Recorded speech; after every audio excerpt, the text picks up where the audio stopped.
rain had stopped 3 days ago, but the cold still bit through her thin jacket every single morning. Her name doesn't matter right now. What matters is the truck. A rusty, dented, barely running food truck, parked on the same street corner for 6 years, serving the best coffee and warm biscuits in the whole city. She built it with her own 2 hands after her husband died, and left her with a baby girl and a mountain of bills. She never asked for pity. She only asked for one thing, a chance. That chance walked away from her on a Tuesday morning, wearing a $3,000 suit and a smile that could freeze fire. He was the richest man in the city. Everyone knew his name. Everyone feared his company. He built skyscrapers that touched the clouds, but he had never once looked down at the people standing in the shadows of those buildings. That morning, his driver stopped near her truck because the street was blocked. He stepped out, annoyed, checking his gold watch, when he saw her handing a free biscuit to a homeless old man. He laughed.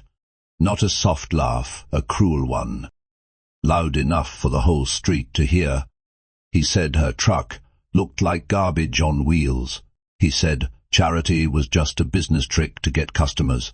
He said a woman like her would never survive one real day in his world. She didn't cry. She didn't yell.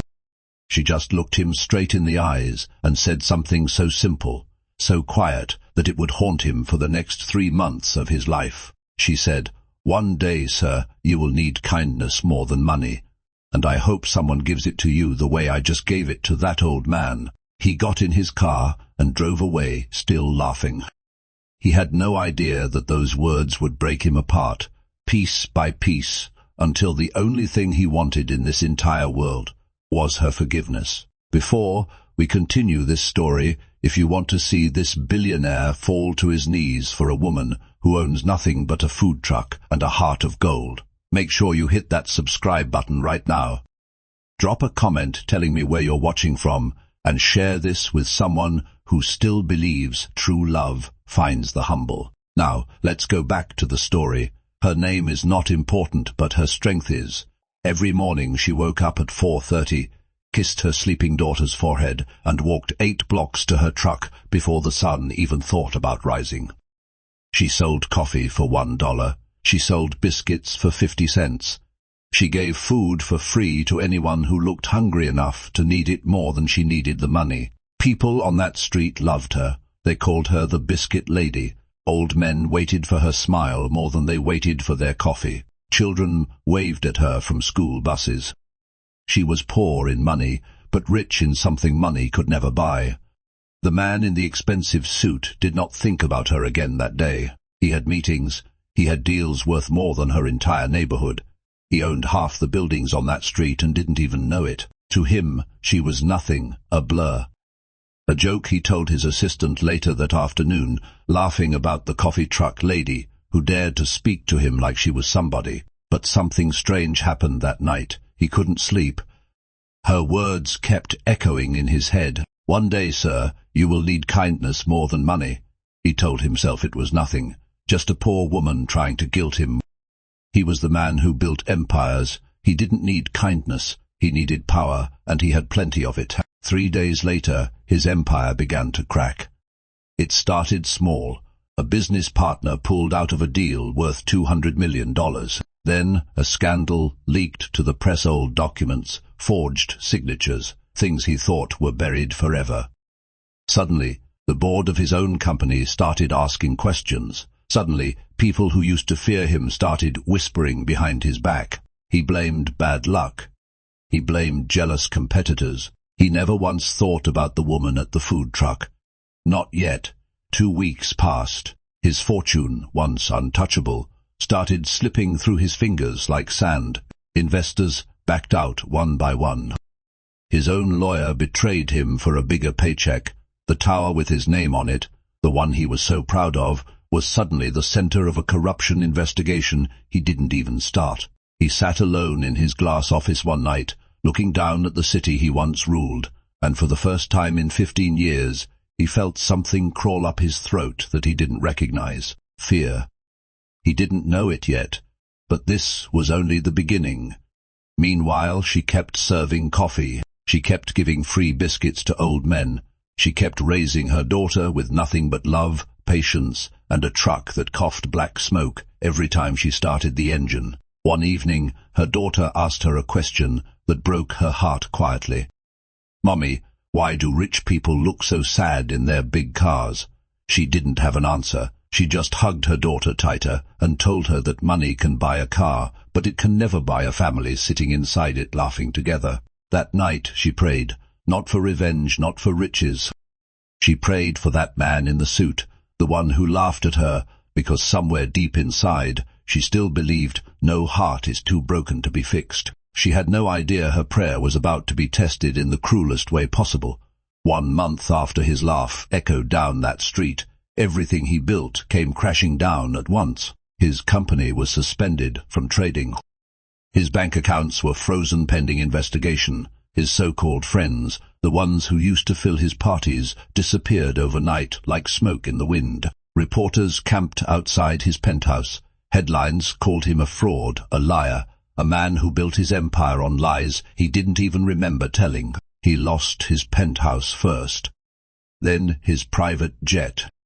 Then, one by one, every person who ever smiled at him for his money stopped smiling altogether. He sat in a cheap motel room on the edge of the city, wearing a wrinkled shirt instead of a tailored suit, staring at a phone that no longer rang.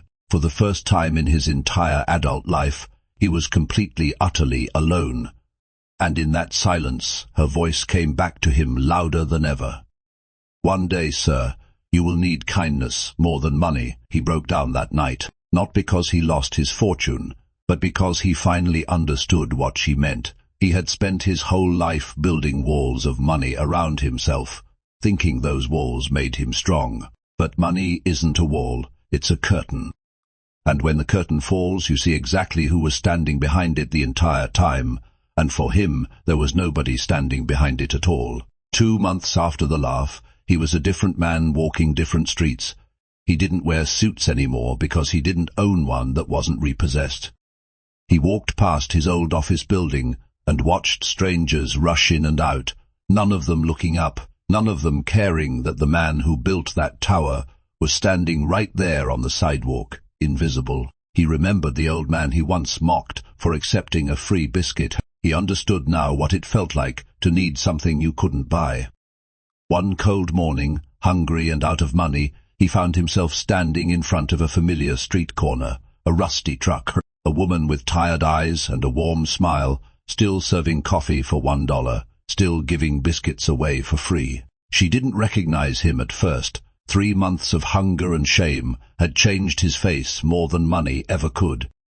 But when he opened his mouth to ask for a biscuit, his voice cracked and she looked up. Her eyes widened. It was him, the man who laughed at her, standing in front of her truck, hands shaking, eyes red, asking for the same free biscuit he once mocked her for giving away. Time seemed to freeze on that street corner.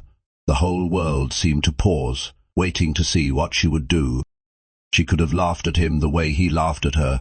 She could have turned him away and told him to feel the shame she felt that day. Every part of her past pain screamed for her to walk away. But she looked at him, really looked at him, and she saw something she never expected to see. Not the arrogant man from 3 months ago, a broken man, a scared man. A man who finally understood what it felt like to have nothing. She handed him a biscuit and a warm cup of coffee, just like she did for everyone else. He stared at it, like it was the most precious thing he'd ever been given, because in that moment it was. He tried to speak. He tried to apologize, but the words got stuck behind 3 months of pain, and all he could do was whisper, "I'm sorry." Over and over, "I'm sorry, I'm so sorry." She didn't say anything back. Not yet. She simply nodded and told him to sit at the small bench beside her truck, the same bench where the old man used to sit every morning. For the first time in 3 months, someone treated him like a human being instead of a headline. But this story was far from over. Because pride is a strange thing, and even a broken man sometimes forgets his lesson. The moment kindness is shown to him again, word started spreading on that street corner. People whispered about the fallen billionaire sitting outside the biscuit lady's truck. Some laughed at him the way he once laughed at her. Karma, they called it. Justice, they called it. He heard every whisper, and for the first time, he understood exactly how she must have felt standing in front of him 3 months ago, while he humiliated her for the whole street to see. He wanted to disappear, but he had nowhere left to go. Every day after that, he came back to her corner. Not to beg for food anymore, but because it was the only place in the entire city that made him feel like a person instead of a mistake. He started helping her without being asked. He carried crates of supplies. He wiped down tables. He even learned how to pour coffee properly, though his hands trembled the first few times. She watched him quietly, never fully trusting him, but never fully turning him away either. Her daughter, only 7 years old, was the one who broke through his walls first. She asked him one day why he always looked so sad, and he didn't know how to answer a child's honest question. So he told her the truth. He said he used to be a very rich man who forgot how to be kind, and now he was learning all over again, like a child learning to walk. The little girl smiled and told him that was okay, because everybody falls down before they learn to walk properly, even grown-ups. That single sentence from a 7-year-old broke something inside him that 3 months of losing everything couldn't break. He cried right there on that street corner, in front of everyone, no longer caring who saw the great billionaire fall apart over kindness from a child. But peace never lasts long in a story like this one. One evening, a man from his old life recognized him standing behind the truck, wearing an apron instead of a suit. It was one of his former business partners, the same one who had betrayed him to save himself during the scandal. The man laughed the exact same cruel laugh he once used on her, and said the mighty had truly fallen if he was now serving coffee to strangers for spare change. He wanted to snap. He wanted to defend himself the way the old him would have. But he looked over at her, standing calmly behind her counter, and he remembered her words: kindness over pride, grace over anger. So instead of shouting, he simply said, "I'd rather serve coffee with an honest heart than serve lies wearing an expensive suit." The former partner had no answer for that. He walked away, and for the first time, it was him who felt small. She heard everything. And that night, after closing the truck, she finally spoke to him properly for the first time since he came back. She told him she forgave him, not because he deserved it right away, but because holding on to anger was heavier than the pain itself, and she was tired of carrying weight that wasn't hers to carry anymore. He didn't know what to say. Nobody had ever given him something so valuable for absolutely nothing in return. But just when things began to soften between them, a new twist arrived, one neither of them saw coming. A letter arrived for her the next morning, an official letter from the city, stamped and sealed. Her truck spot, the same corner she had worked for 6 years, was being taken away. The land was sold to a new developer, planning to build luxury apartments where her truck stood every single day. She stood there holding that letter with shaking hands, feeling the ground disappear beneath her feet, the same way his empire had disappeared 3 months earlier. He watched her collapse onto the small bench, the same bench where he once cried in front of a child. And this time, it was his turn to be the strength she needed. He asked to see the letter. His hands, still trembling from months of hardship, tightened around the paper as he read the name of the company that bought the land. His stomach dropped. It was his own company, the one still legally under his name, even though the board had stripped him of control months ago during the scandal. Somewhere in the chaos of his downfall, a deal he barely remembered signing years ago had finally gone through, and it was about to destroy the one person who showed him kindness when the whole world turned its back on him. He looked at her, then at the letter, then back at her again, and for the first time since his fall from power, he realized this wasn't karma anymore. This was a chance. A chance to fix something, a chance to prove 3 months of change wasn't just words. But there was a problem. He no longer had money, he no longer had power, he no longer had control over the very company that carried his name. How does a man with nothing save the only person who ever showed him something? That night he barely slept, not because of hunger this time, but because of purpose. For the first time in 3 months, he had something worth fighting, for that wasn't his own reputation.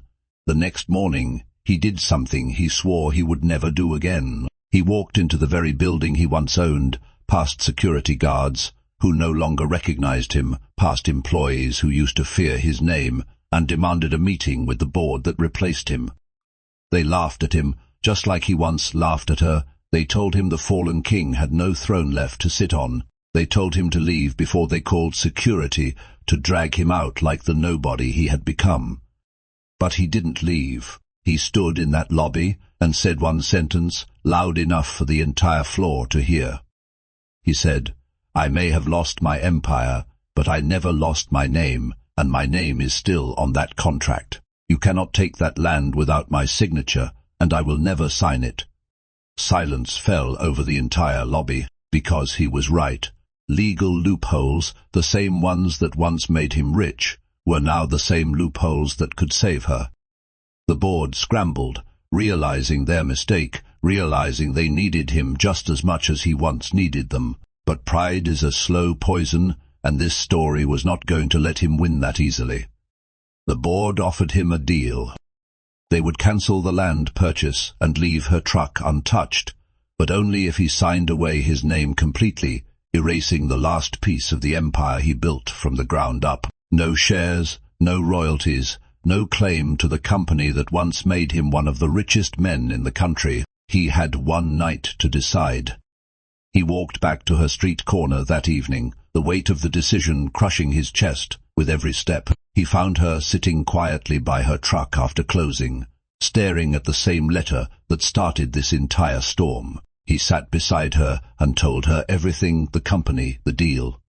The choice between saving her small piece of the world or holding on to the last shred of the empire he once ruled. She looked at him for a long time before speaking.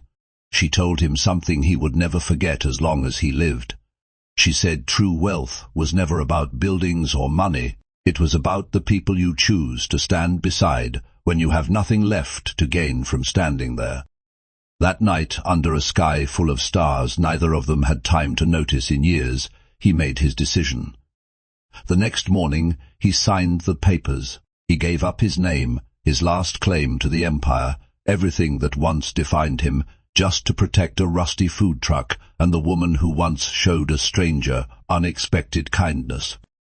When he handed her the signed documents proving her spot was safe forever, she didn't say a word. She simply reached out and hugged him, the first real hug he had received in 3 months of complete and utter loneliness. In that moment, standing on a street corner that meant nothing to the rest of the world, but everything to the two of them, he finally understood what she tried to teach him from the very beginning. Kindness was never a weakness. It was the only currency that never runs out. But just as their hearts began to heal together, one final twist arrived, one that would test everything they built in those 3 fragile months. A woman stepped out of a black car parked across the street, dressed in an expensive coat, holding a folder tightly against her chest. She looked directly at him, her expression unreadable, and said words that stopped his heart cold. She said, "You signed away everything, but you forgot one thing. That contract wasn't only in your name, it was in mine too, and now everything you just gave away belongs to me."